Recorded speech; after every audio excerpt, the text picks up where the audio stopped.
Bonjour à tous, je vous emmène aujourd'hui pour une petite balade dans Nevers pour ce premier numéro d'Histotour.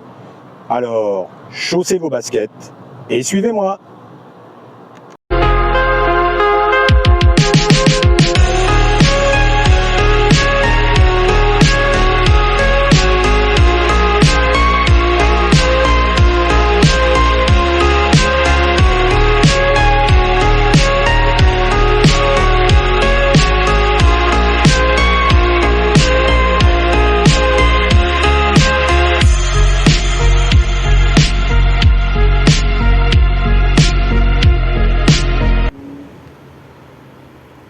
Alors, je suis devant le pont de Loire qui enjambe ce fleuve et qui permet donc de traverser pour entrer dans Nevers en venant de Moulins.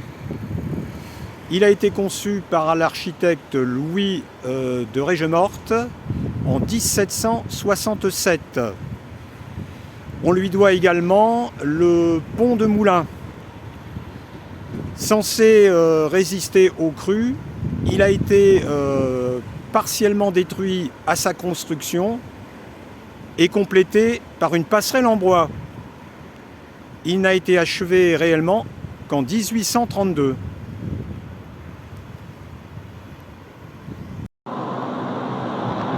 Alors je suis maintenant donc sur le pont. Au fond, donc, vous voyez le viaduc ferroviaire qui date de 1853. Alors, une petite vue sur la Loire. Voilà.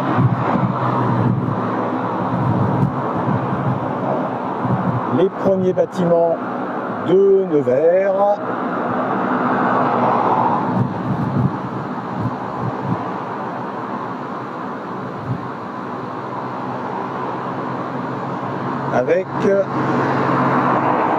Avec la cathédrale donc qui domine ce panorama.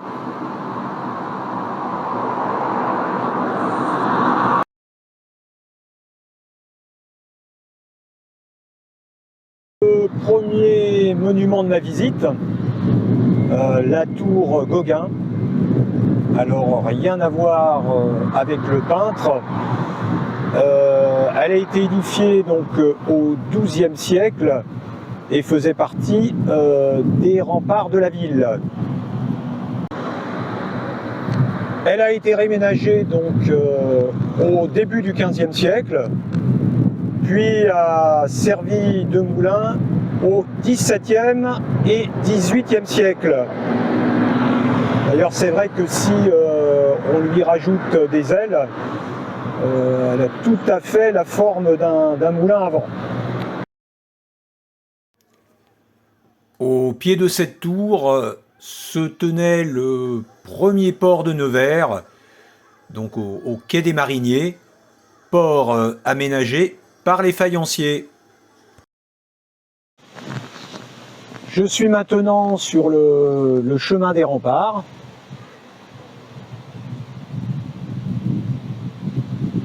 Édifié par Pierre de Courtenay en 1194, donc pour protéger les paroisses et monastères qui se trouvaient à ce moment-là à l'extérieur de la ville. Alors on va suivre ce chemin.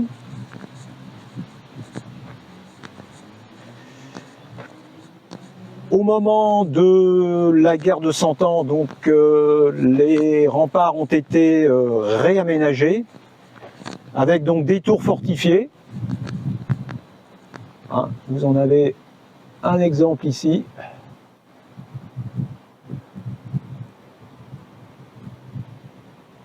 Et des portes. Alors on va aller d'ailleurs en voir une porte.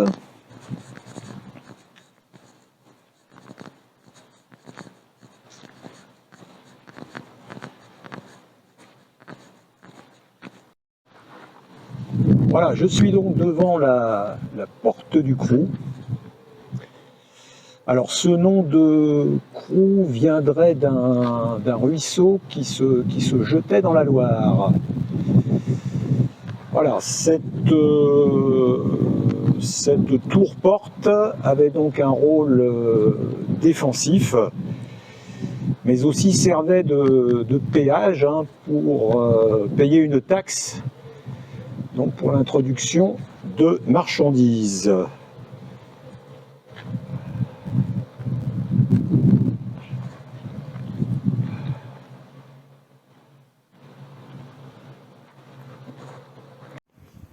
Alors elle servit aussi de dépôt d'archives à la baisse de l'abbaye de Notre-Dame, puis de dépôt de poudre durant la période révolutionnaire. Cette porte comportait autrefois un pont-levis. On voit d'ailleurs distinctement l'emplacement où se trouvaient les chaînes pour l'actionner.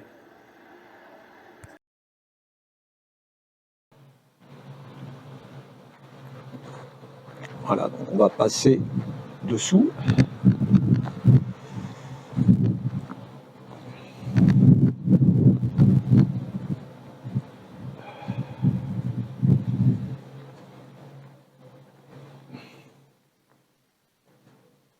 Et vous avez donc ici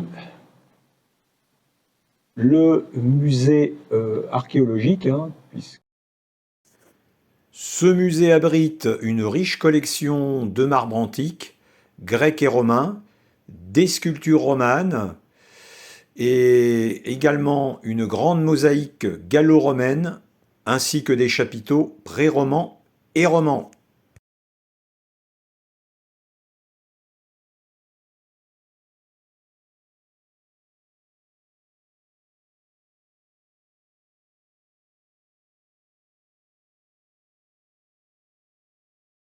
Puis devant la cathédrale Saint-Cyr et Sainte-Julite,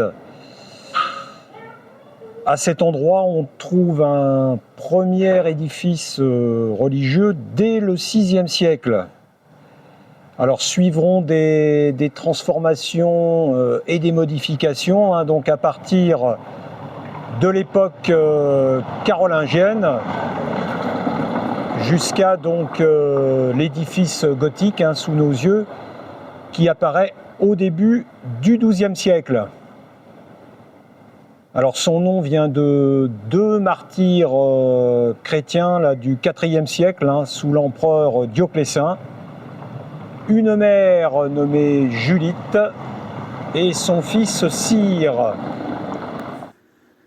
Au IXe siècle, suite à un rêve de Charlemagne, Jérôme, l'évêque de Nevers, aurait été chercher des reliques des deux saints à Auxerre et dans le Poitou, qui aurait permis la reconstruction de l'église, qui était délabrée. Vous retrouverez cette histoire de rêve sur mon compte Instagram. Les restes seront placés dans un reliquaire qui a disparu lors du bombardement de Nevers le 16 juillet 1944. Vous trouverez également l'histoire de cette tragédie à la fin de ma vidéo. Alors une seule tour pour cette cathédrale, la tour Boyer, du nom de l'évêque qui la fit bâtir au début du XVIe siècle. Alors vous avez, paraît-il, un superbe point de vue de là-haut, mais pour cela, il faudra gravir 285 marches. Je suis maintenant à l'intérieur de la cathédrale. Malheureusement, elle est en partie fermée pour cause de travaux. Je ne peux donc vous en donner qu'un petit aperçu, principalement sur les vitraux modernes qui ont remplacé ceux détruits par le bombardement. Plusieurs artistes y ont participé et il a fallu plus de 30 ans pour les réaliser. C'est le plus grand ensemble de vitraux contemporains d'Europe, avec 130 baies et 1052 mètres carrés de verrières. À titre de comparaison, c'est la cathédrale de Metz qui possède la plus grande surface de vitraux de France.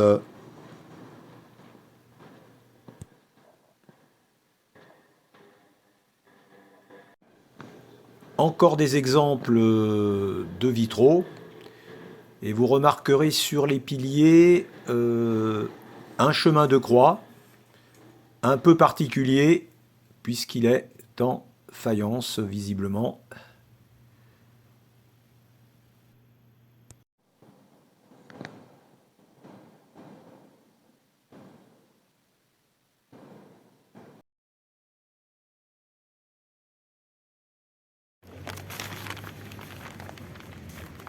Alors je suis devant le palais ducal, qui est considéré comme le premier château de la Loire, car il était construit à la fin du XVe siècle. Alors bien sûr, rien à voir avec Chambord ou Chenonceau. Il a été bâti pour le Jean de Clamecy, le comte de Nevers, hein, en lieu et place de son ancienne forteresse. Alors différentes familles vont devenir propriétaires de ce palais et vont se succéder, apportant chacun leur touche architecturale. La famille de Clèves, puis les Gonzague d'origine italienne. Alors petit clin d'œil au bossu et à la botte de Nevers. C'est Louis de Gonzague, d'ailleurs, qui fit venir des faïenciers et des verriers, qui fit de Nevers la capitale de la faïence française au XVIIe et XVIIIe siècle. En 1659, Charles III de Gonzague vend le duché à Mazarin. Les Mancini en héritent en 1661 et le gardent jusqu'à la Révolution. Pour rappel, Marie Mancini, nièce du cardinal, fut le premier amour du roi Louis XIV.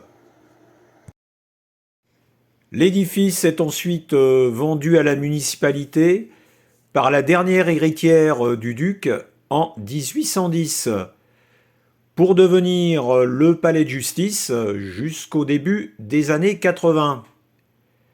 Le palais abrite aujourd'hui l'hôtel de ville, dont le bureau du maire et la salle des conseils, une partie de l'office du tourisme, des salles d'exposition et de réception, ainsi qu'une exposition permanente sur l'histoire et les atouts de la ville, ainsi qu'un aquarium de poissons ligériens. Je termine avec quelques gros plans sur les sculptures de la façade.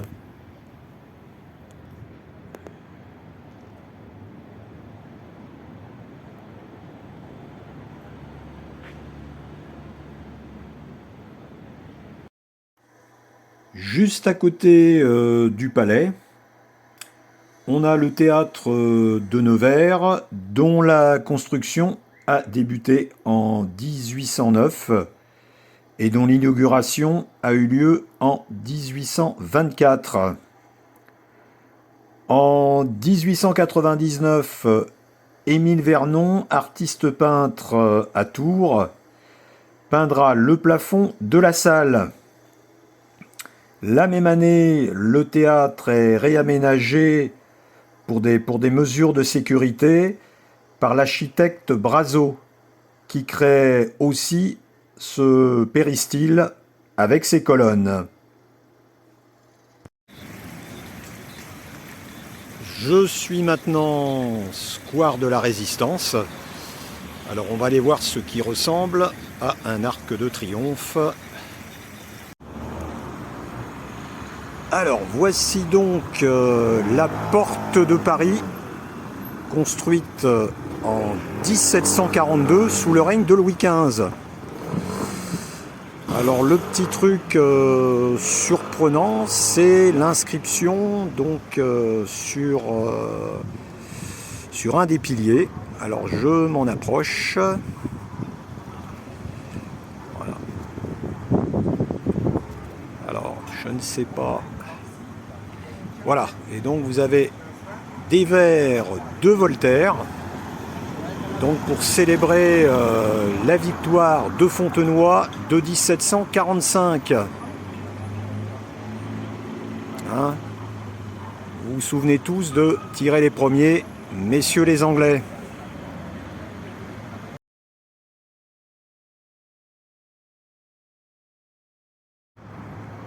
Voici maintenant l'église Saint-Pierre qui date du XVIIe siècle, hein, dans un style baroque.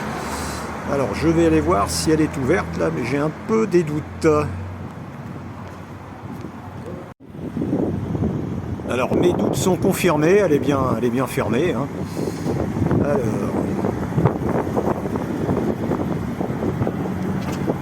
Alors vous avez à côté là un petit bâtiment attenant là, qui je suppose devait être le presbytère. Hein. Voilà. Voilà. Accueil Saint-Pierre. Bon.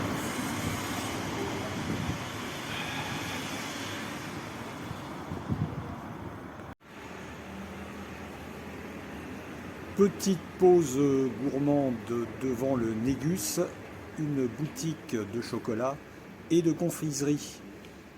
Créée en 1900 par la maison Grelier et Liron, elle prend le nom de Négus en 1902 lors de la visite de Ménélique. L'empereur d'Abyssinie dit le Négus et crée pour l'occasion un caramel mou qui va rencontrer un grand succès.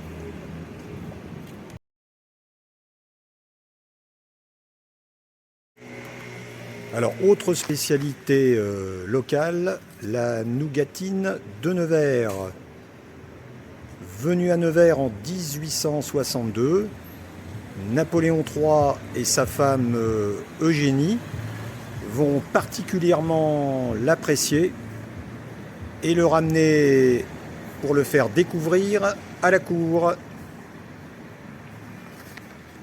L'église Saint-Étienne, c'est un des monuments de style roman le plus parfait que le XIe siècle ait laissé à la France. Alors c'est pas moi qui le dis, mais le célèbre architecte Viollet-le-Duc. Elle constitue également une des églises les mieux conservées aujourd'hui. Alors elle a été occupée par les bénédictins de Cluny. Et au Moyen-Âge, c'était une étape importante du chemin de Saint-Jacques de Compostelle, où les pèlerins pouvaient dormir. Voilà, on va aller voir si j'ai plus de chance que pour Saint-Pierre.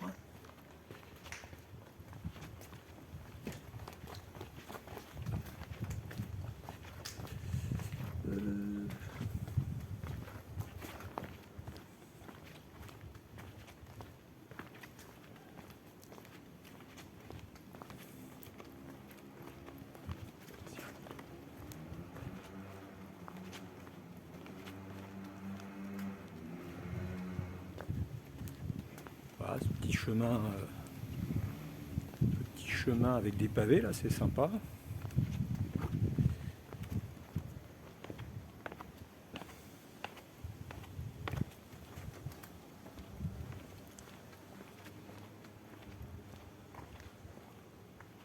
Voilà, c'est fermé.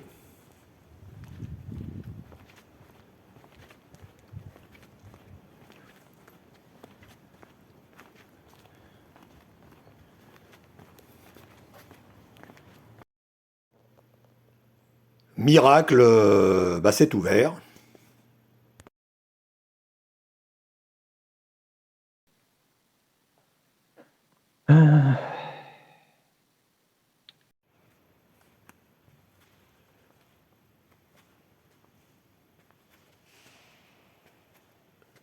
Alors on reconnaît le côté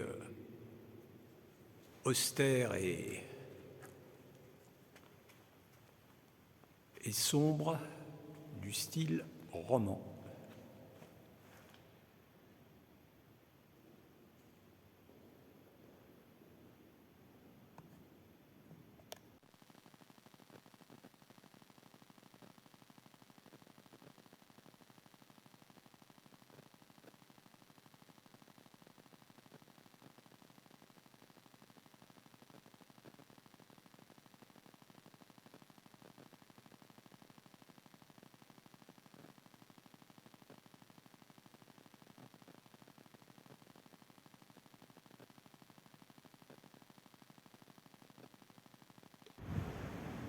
La chapelle Sainte-Marie, ou chapelle de la Visitation de la Vierge. Alors, elle est de style baroque. Hein, on va aller voir d'ailleurs sa façade. Hein. Il s'agit du dernier vestige du couvent de la Visitation des Sœurs de la Charité, dont on reparlera tout à l'heure. Alors, voilà la façade donc avec ses colonnes. Alors, certains diraient qu'effectivement, c'est assez chargé.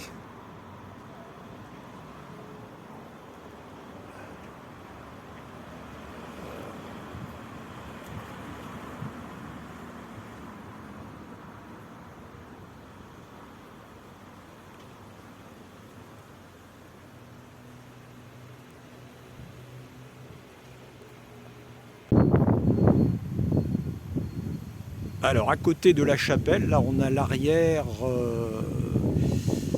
donc de la caisse d'épargne qui donne sur la place Carnot, hein, qui est vraiment donc dans le style du Palais ducal. Je suis maintenant place Carnot, donc la place la plus emblématique de Nevers. Un petit tour de cette place. Alors avec ce bâtiment, là, la caisse d'épargne, hein, dans le style Renaissance. On ira le voir plus près. Alors, là on voit les tours. On va voir donc les tours du Palais ducal. Voilà. Alors je ne vous montre pas ce qui est derrière moi, hein, parce que c'est la chambre de commerce et d'industrie. Un immeuble moderne sans beaucoup d'intérêt.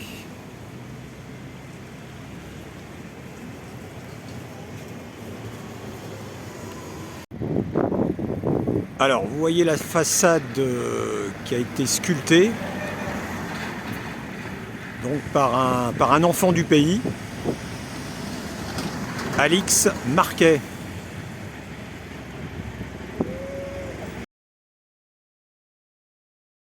Le monument aux morts, qui date de 1923 et a été inauguré par l'ancien président Raymond Poincaré, et que l'on doit aussi au sculpteur nivernais Alix Marquet.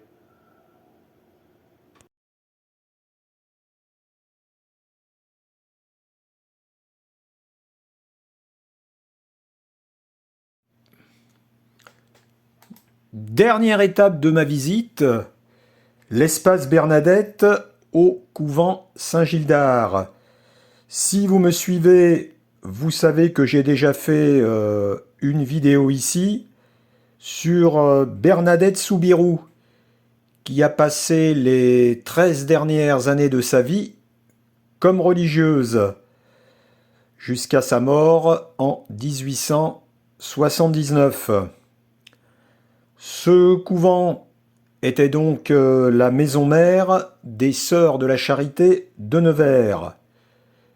Bernadette avait été éduquée par des membres de cette congrégation quand elle était à Lourdes.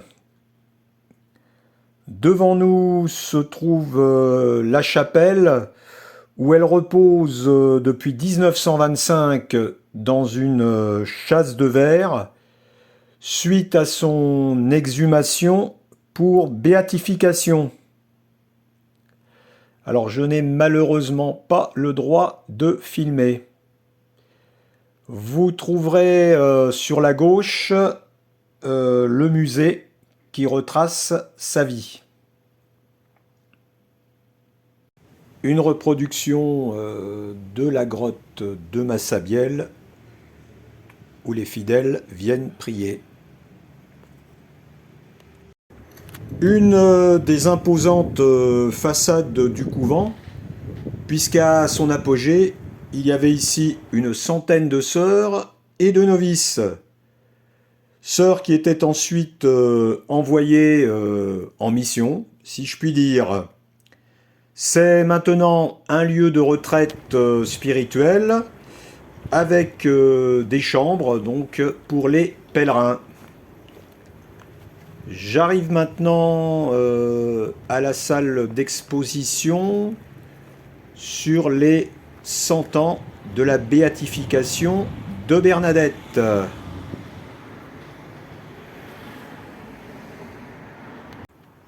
Je suis toujours dans le jardin du couvent. Alors avant d'aller voir la chapelle Saint-Joseph, on va faire un petit détour par le lavoir, donc du 19e siècle. Alors un petit coup d'œil avant sur la chapelle.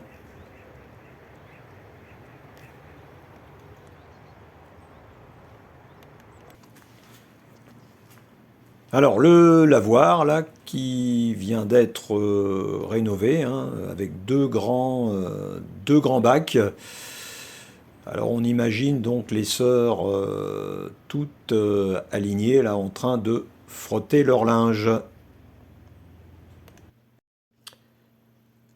Me voici donc devant la chapelle où son corps a reposé jusqu'en 1925. Pour l'instruction du procès en béatification, le cercueil a été exhumé 3 fois. Les médecins ont constaté la conservation extraordinaire du corps, signe peut-être d'une intervention divine. Pourtant, certains supposent qu'elle aurait pu être embaumée. Voilà, j'espère que cette petite balade dans Nevers vous a plu et vous incitera à vous y arrêter. Vous avez également à proximité le village d'Apremont, un des plus beaux villages de France. Et pour les amateurs d'automobile, le circuit de Nevers-Magnicourt. Merci à vous de m'avoir suivi et avec moi, continuez l'histoire. Salut!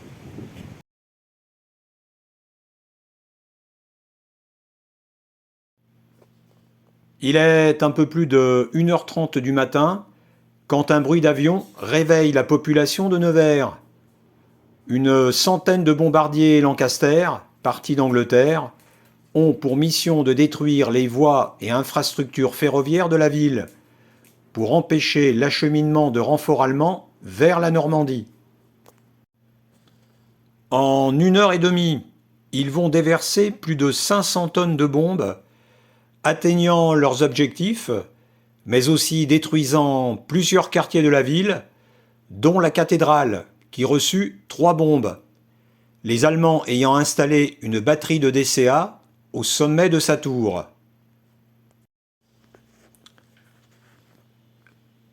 Une fois le raid terminé, les habitants sortent des abris pour constater l'ampleur des dégâts.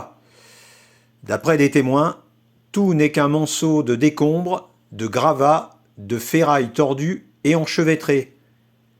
Mais surtout, 163 personnes ont été tuées, ainsi que 21 soldats allemands. On dénombre aussi des centaines de blessés. De nombreux immeubles sont réduits en miettes, dont celui où habitaient mes grands-parents. Dès le lendemain, les jeunes hommes sont réquisitionnés pour extraire les corps et déblayer, malgré la présence de bombes à retardement qui continuent d'exploser dans les jours suivants. Finalement, il faudra attendre le 9 septembre pour que Nevers soit enfin libéré.